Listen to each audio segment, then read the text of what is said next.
Hey there, it's Simon Hurley from Inklipse and welcome to another video. Now today I'm sharing another piece of my release. We're going to take a closer look at the Frostbite stencil. And this one is so much fun. I hand drew this snowflake and then we turned it into a stencil. And it's got lots of fun detail in here. And also we didn't make it like oh, you're not going to be able to see it because my shirt is white, but let me do it on this camera. We made it so that the actual lines of the snowflake create the edge of the stencil. So it's not a square. It has those really fun edges. Let's say this is your card base, you're able to lay it off the side and ink blend right onto it, which I think is a great way to get a little bit more use out of your stencil. So let me show you a couple fun ways to use the stencil in today's video. So I pulled in my craft sheet to protect my surface because the first technique that we're doing is with some texture paste. So I'm going to bring in my stark white card base that I've pre-cut and folded, and then I'll bring in my snowflake stencil. And for this first one, I think it's going to be cool to have it centered on the card. So for this project, I'm going to be using texture paste in the transparent gloss color, and this is super cool. It just reminds me of kind of like a super bright, icy snowflake. Now I have a little jar of this, but a little bit goes a long way when you're using texture paste, so I'm not too worried about it. Okay, so I've just got my palette knife here, and I'm just going to take out a little section of the paste for each color that we're going to be creating, because we're going to color this paste with some of my inks that I have. So first I'm going to mix in a little bit of the triple berry color to this first one here. I find that I'm able to easily mix this in with the color, and you can mix it a lot or a little bit depending on what kind of results you want. I cleaned off my palette knife, and now I'm going to mix it into the clear skies color so we get a nice blue here. And again, I'm not using tons of the paste, just a little bit, and we can always mix together a little bit more if we need it. And then for this last color, I'm just going in to the slippery when wet, and we can just mix that together on here to get that nice, bright and vibrant yellow color mixed. Okay, so I'm going to start off with the yellow, and we're just going to apply that right to the center here to get a nice bright center. And then I'll pick up a little bit of that blue that's going to mix really nicely with the yellow, so I'll add a little bit kind of on each part. So I'll just mix in a little bit of that blue on each side there so it kind of mixes all together.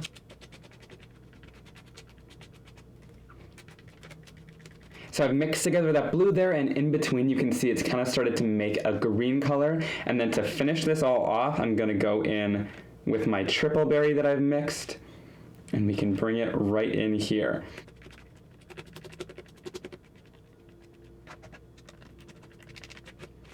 So I ran out of the triple berry color, and all I need to do is just bring a little bit more of that purple in, and then I can mix it right together with my paste here so we get the same color and can start adding a little bit more. But I always like starting out with a lesser amount than I actually need, because I can always go back and mix more, but I'm not going to put it back in the container once I'm done. So having less just kind of makes less waste.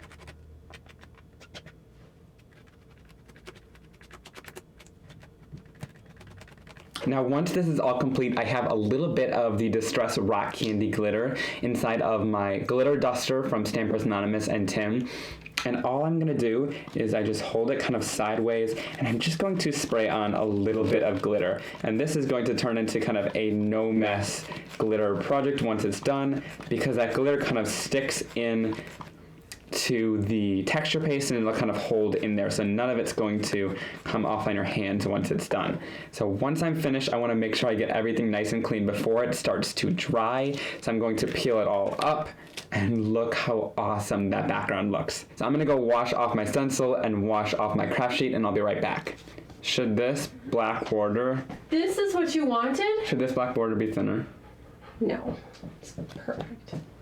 Or should it be like... Is that a new shirt? No, that's not. Should it be like that?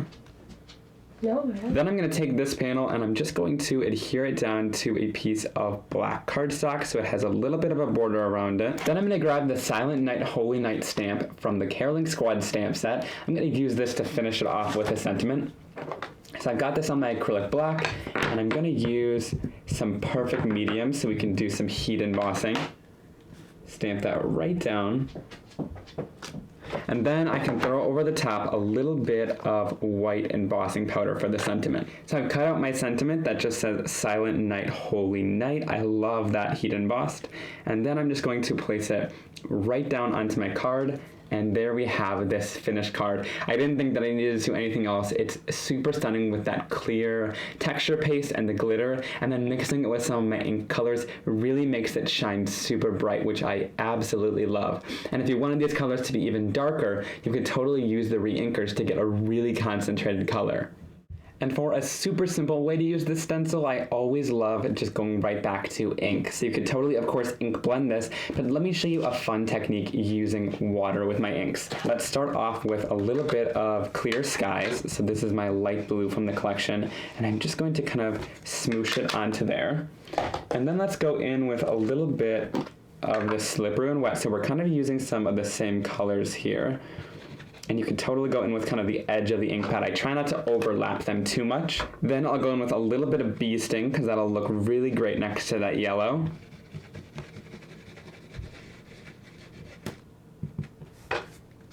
And then I'll throw in a little bit of that orange traffic cone just right around the edges in case if that shows up too. Now you guys have definitely seen me do this before, but it's one of my favorites. I'm just grabbing my Distress sprayer. I'm gonna test it off to the side, and then I'll go right onto my snowflake, and the more water you add, the more it's gonna kind of move around and you'll get this really cool watercolor looking technique. I've quickly flipped it right over top of my card, and I'm just going to, you can kind of tilt it at whatever angle you want, but I'm just going to place it down onto my card.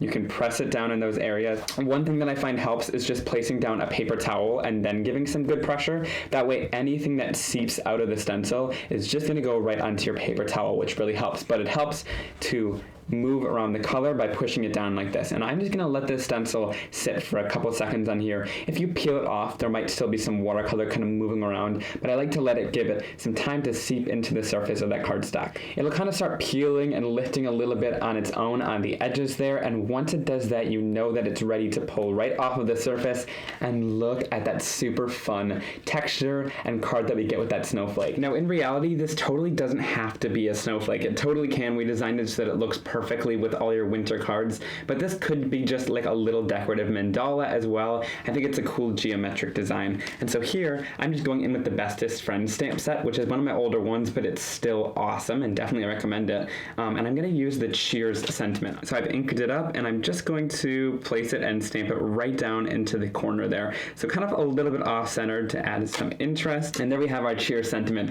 So this one was super simple, just that fun watercolor technique, and I could totally see mass producing these, making a little gift set of these. It's definitely a really easy and fun card to create, maybe in different colors. You can totally play around with the design and how you turn the snowflake to create this cool watercolor flowy pattern. So I hope you guys enjoyed seeing some really fun and quick projects using the Frostbite stencil, and I had a ton of fun playing with it in today's video to create these two cards. If you want to purchase anything that I used in today's video, I'll have the stencil and all the supplies linked down below in the description, and I do get a percentage kickback, so I really appreciate if you use those links to go shopping and pick up some of your favorite supplies. If you want to do any shopping at Ranger, be sure to use the code SIMON20 at checkout there for 20% off your purchase, so you can definitely stock up on some awesome Simon Hurley Create products or any of your favorite Ranger ink products. Be sure to leave a comment down below which card was your favorite that we created from today's video. I love chatting with you guys down there. And also, if you enjoyed today's video, please give it a big thumbs up and be sure to hit that subscribe button down below and the little bell icon next to the subscribe button so you never miss another crafting video like this one from me. Without further ado, I'll see you guys very soon in another card making and crafting video, and I hope you all have a wonderful and blessed day. Bye!